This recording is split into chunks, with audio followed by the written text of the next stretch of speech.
সকলকে শুভ সন্ধ্যা। আরেকটি ভালো কাজের সাথে যুক্ত হতে পেরে আমি হৃদয় হালদার অনেক অনেক আনন্দিত। এই শুভ সন্ধ্যায় আপনাদের সাথে যুক্ত রয়েছি ভবরপাড়া থেকে সুন্দর একটি কাজের সাথে। আর সেই কাজটি হচ্ছে, আপনারা সকলেই জানেন, মানবতার ফেরিওয়ালা নামে খ্যাত ক্যালভিন মণ্ডল, যিনি আমেরিকাতে বসবাস করেন, যিনি সবসময় অসহায় দরিদ্রদের মাঝে তার সেই সহযোগিতার হাত বাড়িয়ে দেন। আজকেও তেমন একটি বিষয় নিয়ে আপনাদের সাথে যুক্ত হয়েছি আজকের এই সন্ধ্যাবেলা। আপনারা দেখতে পাচ্ছেন আমাদের যে ব্যানারটি রয়েছে, এখানে ক্রিস্টিনা মণ্ডল আর এ হচ্ছে ক্যালভিন মণ্ডল, তার ছোট মেয়ে।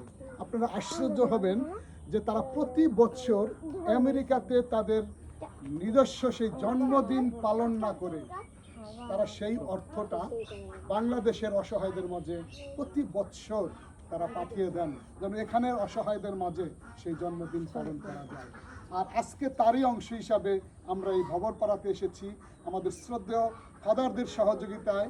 আজকের এই বাড়িতে, যে বাড়িটাতে রয়েছি, তার নাম হচ্ছেন বীণা মণ্ডল, যিনি রাজকুমার মণ্ডলের স্ত্রী। কয়েক মাস আগেই তিনি সেই পৃথিবীর মায়া ত্যাগ করে তিনি চলে গিয়েছেন। বর্তমানে বীণা মণ্ডল একজন বিধবা, তার দুটি সন্তান রয়েছে। এই সন্তানরা এখন অনেকটাই অসহায়। আমরা চেয়েছি যেন আজকে এই সন্তানদের মাঝে আমাদের এই ছোট্ট উপহার তাদের সাথে শেয়ার করতে পারি।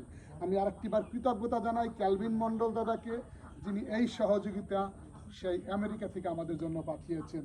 এবং আগামীকাল আমাদের সেই ক্রিস্টিনা মণ্ডলের জন্মদিন। আমরা আরেকটিবার এই পরিবারের পক্ষে, ফাদারদের পক্ষে, এই এলাকাবাসীর পক্ষে আমাদের ছোট্ট মামনি ক্রিস্টিনা মণ্ডলকে অনেক অনেক শুভকামনা জানাই, অনেক অনেক ভালোবাসা জানাই তার এই জন্মদিনে। এভাবে সে বাবার মতো বড় হোক এবং সেই অসহায় দরিদ্রের মাঝে এভাবে সহযোগিতার হাত বাড়িয়ে দেয়, এটাই আমাদের প্রার্থনা থাকবে।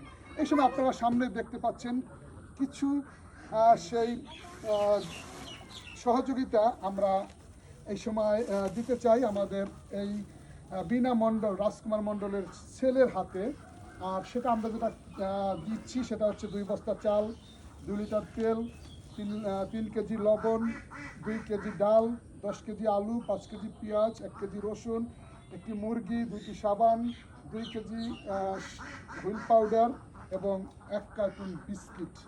এই ছোট্ট উপহার আমরা আসলে এখানে দিচ্ছি। এই উপহারটা আসলে সেই ক্রিস্টিনা মণ্ডলের জন্মদিন উপলক্ষে এই উপহারটি আজকে আমরা এই পরিবারের হাতে তুলে দিচ্ছি। আশা করি কিছুটা হলেও তাদের এই পরিবারে এই অল্প কিছুতে হলেও কিছুটা সহযোগিতা হবে, এটাই আমাদের কামনা। যদিও অনেক কিছু করতে পারলে আরও ভালো লাগতো, তারপরেও প্রার্থনা থাকবে যেন এভাবে আরও অন্যের মাঝে এই সহযোগিতা আমরা তুলে দিতে পারি। এটি অব্যাহত রয়েছে। আগামীকালকেও আমরা এক জায়গায় যাচ্ছি, সেখানেও এভাবে ক্রিস্টিনা জন্মদিন উপলক্ষে সেখানেও আমরা একটি সহযোগিতা 50 জন শিশুদের মাঝে আমরা দিব, সেটিও অব্যাহত রয়েছে। তো আজকের এই পরিবারের মাঝে এই ছোট্ট উপহার দিতে পেরে আমি খুবই আনন্দিত। আমি হৃদয় হালদার ক্যালভিন মণ্ডলের পক্ষে আরেকটিবার কৃতজ্ঞতা এবং ধন্যবাদ জ্ঞাপন করছি যে আপনি আমাকে পছন্দ করেছিলেন যেন এই উপহার তাদের হাতে আমি তুলে দেই। সেই দায়িত্ব পালন করতে পেরে আমি অত্যন্ত আনন্দিত। এভাবে আপনার সহযোগিতা অব্যাহত থাকুক, অসহায় এবং দরিদ্রদের মাঝে এভাবে আপনি সহযোগিতার হাত বাড়িয়ে দেন, সেই কামনা করি। ঈশ্বর আপনাকে, আপনার পরিবারকে অনেক অনেক ভালো রাখুন। ধন্যবাদ। শুভ সন্ধ্যা।